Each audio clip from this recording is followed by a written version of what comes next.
Hello friends, एक बार फिर आपके सामने एक नई प्रेजेंटेशन लेके हाजिर है। मैं Mohammad Naufal Safan, belongs to sir Naufal's academy. अगर आपको मेरा वीडियो पसंद आ रहा है तो प्लीज़ लाइक और सब्सक्राइब कर देगा। देखिए, आज का जो टॉपिक है वो इंग्लिश ग्रामर से रिलेटेड है और आपके सामने जो टॉपिक नज़र आ रहा है, टाइप्स ऑफ प्रोनाउन। ये pronoun is used in place of noun. तो याद रखिएगा कि पार्ट्स ऑफ स्पीच हैं, 8 पार्ट्स ऑफ स्पीच हैं इंग्लिश ग्रामर के अंदर, और प्रोनाउन जो है उसमें से एक पार्ट ऑफ स्पीच है। और pronoun is used in place of noun, noun की जगह पे जो है प्लेस किया जाता है। प्रोनाउन जो है वो नाउन की जगह पे आता है।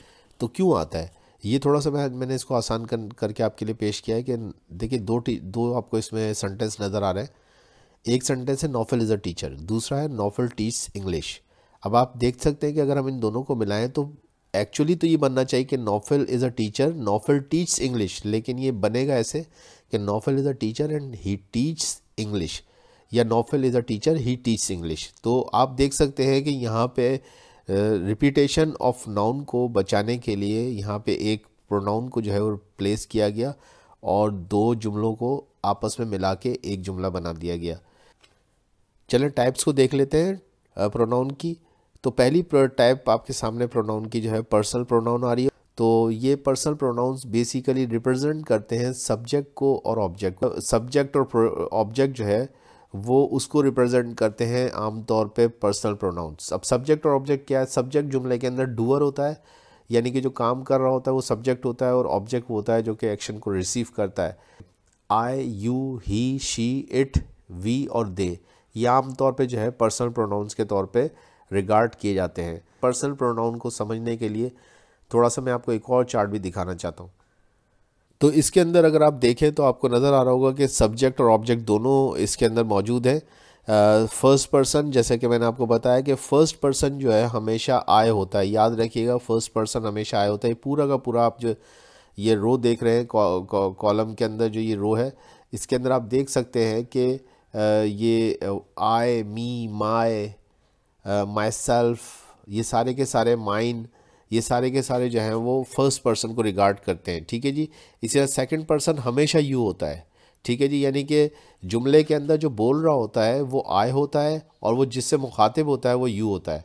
और यू की जो डेरिवेटिव्स हैं या डिफरेंट वेरिएशंस हैं वो यू, यो, योर और योर्स या योर सेल्फ हो सकता है रिफ्लेक्सिव प्रोनाउन के तौर पे।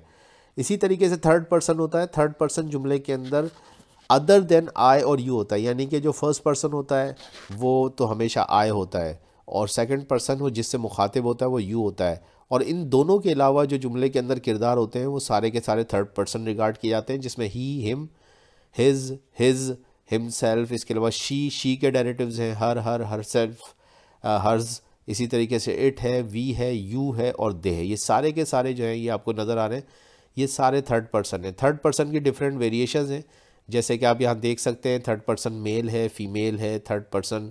फिर इसी तरीके से थर्ड पर्सन, ये वाला जो थर्ड पर्सन है, ये जो इट वाला है, इसको आप न्यूटर कहते हैं। एक तो मेल हो गया, दूसरा फीमेल हो गया, और तीसरा जो है ये न्यूटर होता है। प्रोनाउन के अंदर न्यूटर का कोई सेक्स नहीं होता है, इसलिए वो इट से रिगार्ड किया जाता है। जहाँ पे आप किसी ऐसे नाउन को रिप्लेस कर रहे हैं जिसका कोई सेक्स नहीं है, यानी कि मेल और फीमेल नहीं है वो, तो फिर जो है वो, या अगर वो इंग्लिश ग्रामर के अंदर मेल या फीमेल से रिगार्ड नहीं किया जाता, यानी कि उसको जाहिर करने के लिए आपको उसका सेक्स शो नहीं करने की ज़रूरत है। मिसाल के तौर पर बेजान चीज़ें, मिसाल के तौर पे आप चेयर की जगह पे जो है वो इट लगाएंगे। इसी तरीके से ट्री जो जानदार है, ऐसा नहीं कि जो सिर्फ आप बेजान के साथ, जैसे ट्री है दरख्त को कहते हैं, तो उसके साथ भी आप इट का यूज़ करते हैं। इसी तरीके से छोटे बच्चे हैं, बेबी वगैरह, उनके साथ भी कभी कभी आप इट का इस्तेमाल करते हैं। तो ज़रूरी नहीं कि सिर्फ बेजानों के साथ ही होता हो, जानदार के साथ भी हो सकता है, लेकिन उस ग्रामर के अंदर इसको तभी इस्तेमाल किया जाता है जबकि उसका सेक्स आप मेंशन नहीं करना चाह रहे हैं, तो फिर आप इट का इस्तेमाल करते हैं। इसी तरीके से फर्स्ट पर्सन प्लूरल, जैसे कि मैंने आपको आय का, ये जो आय है इसका जो प्लूरल बनेगा फर्स्ट पर्सन, वो जो है वो वी बन जाएगा। इसी तरीके से जो सेकंड पर्सन का प्लूरल है वो आपको पता ही है, उसका यू सिंगुलर भी यू होता है और प्लूरल भी यू ही होता है। थर्ड पर्सन का जो प्लूरल होता है उसमें आप देख सकते हैं दे, देम, देयर, देयर्स और देम सेल्फ। तो इस तरीके से आप ये पूरी लिस्ट देख सकते हैं। तो ये भी एक बहुत इंपॉर्टेंट चीज़ है, इसको समझ लीजिए कि सारे के सारे नॉमिनेटिव केस होते हैं और ये सारे के सारे जो है वो एक्यूजेटिव केस होते हैं इंग्लिश के अंदर, इंग्लिश ग्रामर के अंदर ऑब्जेक्ट और सब्जेक्ट को समझ लेंगे। याद रखिएगा सब्जेक्ट हमेशा नॉमिनेटिव होता है इंग्लिश ग्रामर में, और ऑब्जेक्ट जो होता है जुमले के अंदर वो एक्यूजेटिव होता है प्रोनाउन की सूरत में, क्योंकि आई जो है वो एक्शन करेगा और जो एक्शन करेगा वो सब्जेक्ट होता है और जो सब्जेक्ट होता है वो नॉमिनेटिव केस होता है। ठीक है जी। इसी तरीके से जिस पे वो एक्शन करेगा वो ऑब्जेक्ट होगा, और ऑब्जेक्ट हमेशा इंग्लिश ग्रामर में एक्यूजेटिव केस होता है, और ये एक्यूजेटिव की पूरी लिस्ट है आपके सामने, और ये नॉमिनेटिव की लिस्ट है। तो इसको आप थोड़ा सा बैठ के देखेंगे तो आपकी समझ में आ जाएगा। अब चलते हैं हम अपने लेक्चर के दूसरे हिस्से के ऊपर, पजेसिव प्रोनाउन।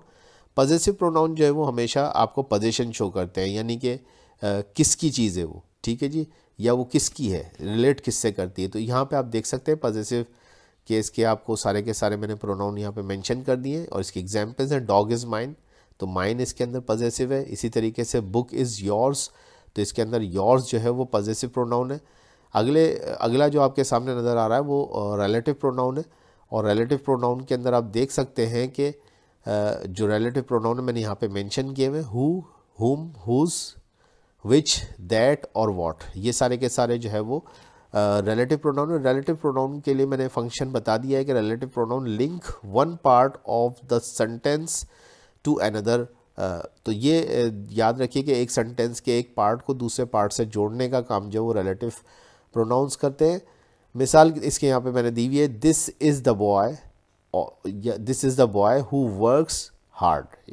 तो आप देख सकते हैं कि यहाँ पे दो जुमलों को जोड़ दिया गया है। दो जुमलों को जोड़ने के लिए जिस प्रोनाउन को जो है वो रिप्लेस किया गया है वो हु है, यानी कि दिस इज़ द बॉय, ये वो लड़का है जो कि हार्ड वर्क करता है, यानी कि मेहनत करता है। तो आप इसमें देख सकते हैं कि हु का इस्तेमाल किया है, this is the boy whose exercise is done well. तो इसके अंदर आप देख सकते हैं कि हुज का इस्तेमाल किया गया है इस जुमले को जोड़ने के लिए। दिस इज़ द बॉय हुम ऑल प्रेज, ये वो लड़का है जिसके बारे में हर कोई तारीफ़ करता है। तो यहाँ पे आप देख सकते हैं कि इस तरीके से मैंने एग्जांपल्स दिए हैं कि किस तरीके से दो जुमलों को जोड़ने के लिए रिलेटिव प्रोनाउन को इस्तेमाल किया जाता है। इसी तरीके से एक और किस्म जो होती है रिफ्लेक्सिव प्रोनाउन की होती है। रिफ्लेक्सिव प्रोनाउन दरअसल refer back to an earlier noun और प्रोनाउन। दरअसल ये अपना एक्शन दोबारा से अपने ऊपर जो है वो रिटर्न कर रहे होते हैं। कैसे, देख लीजिए। पहले तो आप ये देख लीजिए कंपाउंड प्रोनाउंस होते हैं, यानी कि आप पर्सनल प्रोनाउन को सेल्फ के साथ मिला के बनाते हैं, यानी कि वो कोई भी पर्सनल प्रोनाउन हो सकता है, माय हो सकता है, योर हो सकता है, हिम हो सकता है, हर हो सकता है, इट्स हो सकता है, अवर हो सकता है। तो आप देख सकते हैं my self, your self, him self, her self, it's self, our self और देम सेल्फ। तो ये आपके सामने जो है वो रिफ्लेक्सिव प्रोनाउन की मिसालें आ रही हैं। ही हर्ट हिमसेल्फ, तो ही हर्ट हिमसेल्फ के अंदर आप देख सकते हैं कि ही जो है वो प्रोनाउन है जिसके ऊपर एक्शन रिटर्न हो रहा है हिमसेल्फ के ज़रिए से, यानी कि उसने अपने आप को ज़ख्मी कर लिया। ही हर्ट हिमसेल्फ, तो इसका एक्शन जो है रिटर्न हुआ है ख़ुद इस और सब्जेक्ट के ऊपर। तो इसी तरीके से कभी कभी रिफ्लेक्सिव प्रोनाउन को हम एम्फेटिकली भी इस्तेमाल करते हैं, और उस वक़्त ये एम्फेटिक प्रोनाउन कहलाता है, यानी कि रिटर्न ही हो रहा होता है एक्शन, लेकिन इसके अंदर जो है वो एम्फेसिस किया जा रहा होता है, यानी कि ज़ोर दिया जा रहा होता है। कभी कभी होता है ना कि हम किसी बात पे ज़ोर देते हैं, तो वो एम्फेटिक प्रोनाउन होता है। जैसे कि यहाँ पे आपके सामने मिसाल है कि I myself saw him do it, मैंने खुद देखा है उसे ये करते हुए।